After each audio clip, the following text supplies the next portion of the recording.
আমরা হচ্ছে ৭ দফা দাবিতে তিতুমির ঐক্যে আমরণ অনশন কর্মসূচি দিয়েছি। ৭ দফা দাবি, ৭ দফা দাবির মূল হচ্ছে ১ দফা তিতুমির ভার্সিটি দিতে হবে।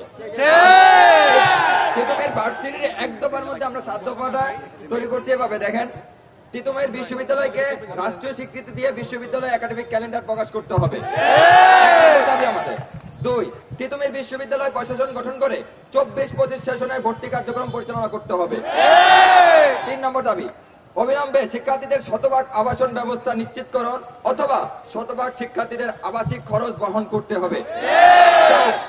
২৪-২৫ সেশন শিক্ষাবর্ষ থেকে আন্তর্জাতিক মানসম্মত ন্যূনতম ২টি বিষয় ল এবং জার্নালিজম বিষয় সংযোজন করতে হবে।